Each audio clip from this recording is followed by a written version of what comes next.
ಕಾಮಾಕ್ಷಿ ಹಾಸ್ಪಿಟಲ್ನಲ್ಲಿ ಮಾವನವರನ್ನು ಪರೀಕ್ಷಿಸಿದಾಗಲೇ ಅವರ ಉಸಿರು ನಿಲ್ಲು ಆಗಿತ್ತು. ಡಾಕ್ಟರು ಮತ್ತು ನರ್ಸು ಸೇರಿ ಮಾವನವರಿಗೆ ಆಕ್ಸಿಜನ್ ಕೊಟ್ಟರು. ಯಾವ ಪ್ರಯೋಜನವೂ ಆಗಲಿಲ್ಲ. ಮಾವನವರ ಜೀವ ಹೋಗಿತ್ತು. ಅವರಿಗೆ ಆಗ 89 ವರ್ಷವಾಗಿತ್ತು. ನನ್ನ ಪತಿ ಎನ್ ಎಂ ರಾವ್ ಅವರಿಗೆ ಮತ್ತು ರಾಧಾಕೃಷ್ಣ ಅವರಿಗೆ ತಿಳಿಸಿದರು.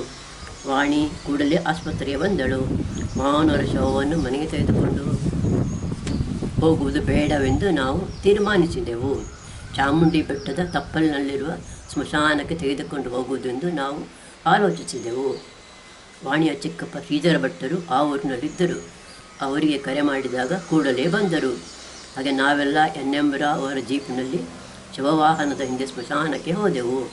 ಅಲ್ಲಿ ಸ್ಮಶಾನದ ಕಾವಲುಗಾರ ಶವ ಗುಡಿಸಲು ಕಟ್ಟಿಯೇ ಕೊಟ್ಟರು. ಶ್ರೀಧರ ಭಟ್ಟರು ಹೇಳಿದ ಹಾಗೆ ಶಂಕರ ಭಟ್ಟರು ತುಪ್ಪ ಮೊದಲಾದವನ್ನು ತಂದರು. ಶ್ರೀಧರ ಭಟ್ಟರು ಮೊದಲೇ ಅವರು ಪೌರೋಹಿತ್ಯ ಕೆಲಸ ಮಾಡ್ತಾಯಿದ್ರು. ಶಂಕರ ಮಠದಲ್ಲಿ ಅವರು ಕೆಲಸದಲ್ಲಿದ್ದರು. ಆಮೇಲೆ ಶಂಕರ ಭಟ್ಟರಿಗೆ ಶವದ ಬಾಯಿಗೆ ಅಕ್ಕಿ ಕಾಳು ಹಾಕಲು ಹೇಳಿದರು. ನಾನು ಮತ್ತು ಅಲ್ಲಿದ್ದ ಬೇರೆಯವರು ಶವದ ಬಾಯಿಗೆ ಅಕ್ಕಿ ಕಾಳು ಹಾಕಿದೆವು. ಮಾವನವರ ಶವಕ್ಕೆ ಬೆಂಕಿ ಇಟ್ಟ ಬಳಿಕ ಮತ್ತು ಉರಿಯಲು ತೊಡಗಿದ ಬಳಿಕ ನಾವು ಎನ್ ಎಂ ರಾವ್ ಅವರ ಜೀಪಿನಲ್ಲಿ ಮನೆಗೆ ಬಂದೆವು. ಎನ್ ಎಂ ರಾವ್ ಅವರು ನಮ್ಮನ್ನು ನಮ್ಮ ಮನೆಯ ಹತ್ತಿರ ಬಿಟ್ಟು ಅವರ ಮನೆಗೆ ಹಿಂದಿರುಗಿದರು. ಮನೆಗೆ ಬಂದ ಬಳಿಕ ಅಲ್ಲೇ ಉಳಿದಿದ್ದ ನನ್ನ ಮೈದನ ಮಗ ಶಂಭುವಿಗೆ ಅಜ್ಜ ತೀರಿ ಹೋದರೆಂದು ತಿಳಿಸಿದೆವು. ಅವನು ಆಮೇಲೆ ಊಟ ಮಾಡಿ ಅವನ ಹಾಸ್ಟೆಲಿಗೆ ಹೋದ. ಪಕ್ಕದ ಮನೆಯವರು ನಿಮ್ಮ ಮಾವನವರ ಶವವನ್ನು ಮನೆಗೆ ತರಬೇಕಾಗಿತ್ತು, ನಾವೆಲ್ಲ ಅವರನ್ನು ನೋಡಿ ಕೈ ಮುಗಿಯುತ್ತಿದ್ದೆವು ಎಂದು ಹೇಳಿದರು. ಆದರೆ ಶವವನ್ನು ಮನೆಗೆ ತಂದಿದ್ದರೆ ಆಮೇಲೆ ಸ್ಮಶಾನಕ್ಕೆ ತೆಗೆದುಕೊಂಡು ಸ್ವಲ್ಪ ಹೋಗುವುದು ಕಷ್ಟವಾಗುತ್ತಿತ್ತು. ನನ್ನ ಪತಿ ನಮ್ಮೂರಿನ ಸಂಬಂಧಿಕರಿಗೆಲ್ಲ ಮಾವನವರು ತೀರಿ ಹೋದ ವಿಷಯವನ್ನು ತಿಳಿಸಿದರು. ಮಾರನೇ ದಿವಸ ಊರಿನಿಂದ ನನ್ನ ಪತಿ ಅಕ್ಕ ಪುಟ್ಟ ಅತ್ತಿಗೆ ಅವರ ಅಣ್ಣ ಮತ್ತು ತಮ್ಮ ಕಾರಿನಲ್ಲಿ ಬಂದಿದ್ದರು. ಊರಿನಿಂದ ಅವರು ಇಲ್ಲಿಗೆ ಬಂದು ಮುಟ್ಟುವಾಗ ಸಂಜೆಯಾಗಿತ್ತು.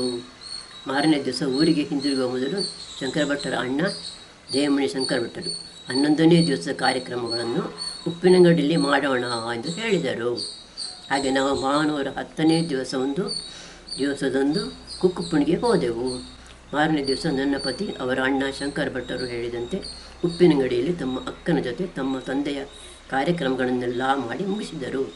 ಆ ದಿನ ನಮ್ಮ ನಂಟರೆಲ್ಲ ಅಲ್ಲಿಗೆ ಬಂದಿದ್ದರು. ಊಟ ತೀರಿಸಿ ಅವರೆಲ್ಲ ಅವರವರ ಮನೆಗೆ ತೆರಳಿದರು. ನಾವು ಕುಕ್ಕುಪ್ಪಣಿಗೆ ಹೋದೆವು. ಮಾರನೇ ದಿವಸ ನಾನು ನನ್ನ ಪತಿ ಜೊತೆ ಮೈಸೂರಿಗೆ ಬಂದೆ. ಮೈಸೂರಿನಲ್ಲಿ ನಮ್ಮ ಮಗ ಶ್ಯಾಮ ತೀರಿ ಹೋದಾಗ ನಾವು ಅವನನ್ನು ಅದೇ ಸ್ಮಶಾನದಲ್ಲಿ ಅಂದರೆ ಚಾಮುಂಡಿ ಬೆಟ್ಟ ತಪ್ಪಲಿನಲ್ಲಿ ಸುಟ್ಟಿದ್ದೆವು. ಈಗ ನಮ್ಮ ಮಾವನವರನ್ನು ಅದೇ ಜಾಗದಲ್ಲಿ ಸುಟ್ಟು ಆಯಿತು. ಮೊಮ್ಮಗನ ಜೊತೆ ಅವನ ಅಜ್ಜನೂ ಮೈಸೂರಿನಲ್ಲಿ ಸೇರಿಕೊಂಡರು. ನನ್ನ ಮಾವ ತೀರಿ ಹೋಗುವ ಮೊದಲು ನಾವು ಆಗ ಇದ್ದ ಮನೆಯನ್ನು ಬಿಟ್ಟು ಬೇರೆ ಕಡೆಗೆ ಹೋಗೋದೆಂದು ನಿಶ್ಚಯಿಸಿ ಆ ಮನೆಯನ್ನು ನೋಡಿ ಬಂದಿದ್ದರು. ಅವರಿಗೆ ಆ ಮನೆ ತುಂಬ ಇಷ್ಟವಾಗಿತ್ತು. ಆ ಮನೆಗಿಂತ ಈ ಮನೆ ದೊಡ್ಡದು. ಇಲ್ಲಿನ ಒಂದು ಬೆಡ್ರೂಮ್ನಲ್ಲಿ ಅಟ್ಯಾಚ್ಡ್ ಬಾತ್ರೂಮು ಇತ್ತು. ಅಲ್ಲದೆ ಈ ಮನೆಯ ಹಾಗೆ ಮೇಲೆ ಮೆಟ್ಟಲು ಹತ್ತಬೇಕಾಗುತ್ತಿರಲಿಲ್ಲ. ಒಂದು ಅಂತಸ್ತಿನ ಮನೆ ಇದಾಗಿತ್ತು. 3 ಬೆಡ್ರೂಮ್ ಇತ್ತು. ಆ ಮನೆಯ ಹೆಸರು ನಂದಾದೀಪ. ನಮ್ಮ ಮಾವನವರಿಗೆ ಆ ಮನೆಯ ವಾಸ ಸಿಗಲಿಲ್ಲವೆಂದು ನಮಗೆ ಬೇಸರವಾಯಿತು. ಮಾವನವರ 5 ತಿಂಗಳ ಮಾಸಿಕವನ್ನು ನಾವು ನಂದಾದೀಪ ಮನೆಯಲ್ಲಿ ಮಾಡಿದೆವು. ಶ್ರೀಧರ ಭಟ್ಟರು ಆ ದಿನ ಪುರೋಹಿತರಾಗಿ ಬಂದಿದ್ದರು. ನಮ್ಮ ಊರಿನಿಂದ ನನ್ನ ಪತಿಯ ಅಕ್ಕ, ಭಾವ ಮತ್ತು ಅವರ ಮಕ್ಕಳು, ಕುರಿತರ್ಕದಲ್ಲಿರುವ ನನ್ನ ದೊಡ್ಡ ಮಾವನ ಮಗಳು ಮತ್ತು ಅವರ ಮಗ ಶಂಭು ಶಾಸ್ತ್ರಿ ಕಾರಿನಲ್ಲಿ ಬಂದಿದ್ದರು. ಆ ದಿವಸ ಊಟಕ್ಕೆ ರಾಧಾಕೃಷ್ಣ ಮತ್ತು ಅವರ ಮಡದಿ ವಾಣಿಯನ್ನು ಕರೆದಿದ್ದೆವು. ಸಂಜೆ ಕಾಫಿ ಆದ ಬಳಿಕ ಅವರೆಲ್ಲ ಹೊರಟು ಹೋದರು. ಮಾವನವರು ತೀರಿದು ಹೋದುದು 1994ನೇ ಇಸ್ವಿ ಆಗಸ್ಟ್ 30ನೇ ತಾರೀಕಿನಂದು. 1995 ಜೂನ್ನಲ್ಲಿ ಶಂಕರ ಭಟ್ಟರಿಗೆ ರಿಟೈರ್ ಆಯಿತು. ಕುಕ್ಕುಪ್ಪಣಿಯ ಜಮೀನಿನಲ್ಲಿ ನಮಗೂ ಪಾಲಿರುವುದರಿಂದ ನಾವು ಮೈಸೂರು ಬಿಟ್ಟು ವಾಸಕ್ಕೆ ಅಲ್ಲಿಗೆ ಹೋಗುವುದನ್ನು ನಿಶ್ಚಯಿಸಿದೆವು. ಕುಕ್ಕುಪ್ಪಣಿಯಲ್ಲಿ ನೆಲೆಸಿದುದು. 1995ರಲ್ಲಿ ರಿಟೈರ್ ಆಗುವಾಗ ಶಂಕರ ಭಟ್ಟರಿಗೆ 4 ಲಕ್ಷ ರೂಪಾಯಿ ಸಿಕ್ಕಿತು. ಊರಿನಲ್ಲಿ ನಮಗೆ ಸೇರಿದ ತೋಟದ ಹತ್ತಿರ ಹೊಸದಾಗಿ ಒಂದು ಮನೆ ಕಟ್ಟಿಸುವುದೆಂದು ನಿಶ್ಚಯಿಸಿದೆವು. ಆ ದೇವಮಣಿಯಲ್ಲಿರುವ ಶಂಕರ ಭಟ್ಟರಿಗೆ ನನ್ನ ಪತಿ ಫೋನ್ ಮಾಡಿ ಈ ವಿಷಯವನ್ನು ತಿಳಿಸಿದರು. ಆಗ ಸಹಕಾರವನ ಮನೆಯಲ್ಲಿ ನನ್ನ ಮೈದುನನ ಮಡದಿ ಮತ್ತು 2 ಮಕ್ಕಳು ಇದ್ದರು. ಆ ಮನೆಯ ಹತ್ತಿರ ಹೊಸ ಮನೆ ಕಟ್ಟಲು ಸರಿಯಾದ ಜಾಗ ಇತ್ತು. ಅಲ್ಲೇ ನಾನು ಮನೆ ಕಟ್ಟಿಸಿಕೊಡುತ್ತೇನೆ ಎಂದು ನನ್ನ ಪತಿಯ ಅಣ್ಣ ಹೇಳಿದರು.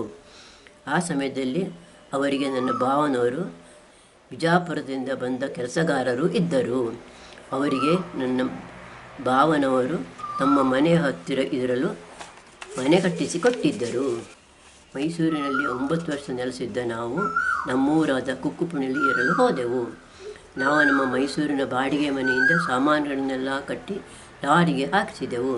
ಶಂಕರ ಭಟ್ಟರ ಹತ್ತಿರ ಆಗ ಸಮುರಾಯ ಬೈಕ್ ಇತ್ತು. ಡ್ರೈವರು ಅದನ್ನು ಲಾರಿಯಲ್ಲಿ ಹಾಕಿಸಿದೆವು. ಲಾರಿಯ ಮುಂದಿನ ಸೀಟ್ನಲ್ಲಿ ಡ್ರೈವರ್ ನಮಗೆ ಅಲ್ಲಿ ಕೂತ್ಕೊಳ್ಳಲು ಹೇಳಿದ. ಹಾಗೆ ನಾವಿಬ್ಬರು ಮುಂದಿನ ಸೀಟ್ನಲ್ಲಿ ಕುಳಿತೆವು. ಹೀಗೆ ನಾವು 1995ರಲ್ಲಿ ನಮ್ಮೂರಿಗೆ ಹೋದೆವು. ನಮ್ಮ ಹೊಸ ಮನೆ ಪೂರ್ತಿ ಆಗಿರಲಿಲ್ಲ. ಹಾಗಾಗಿ ಕೆಲವು ತಿಂಗಳು ನನ್ನ ಮೈದನನ ಮನೆಯಲ್ಲಿ ಇದ್ದೆವು. ದರ್ಬೆಯಿಂದ ಪಾಲಾಗಿ ಬಂದ ನನ್ನ ಮಾವನವರಿಗೆ ಸೇರಿದ ಜಮೀನನ್ನು 2 ಪಾಲು ಮಾಡಿಸಿದೆವು. ಒಂದು ಪಾಲು ನನ್ನ ಪತಿ ಶಂಕರ ಭಟ್ಟರ ಹೆಸರಿನಲ್ಲಿ ಮತ್ತು ಇನ್ನೊಂದು ಪಾಲು ನನ್ನ ಮೈದನನ ಮಡದಿ ಶಂಕರಿಯ ಹೆಸರಿನಲ್ಲಿ ಇದೆ.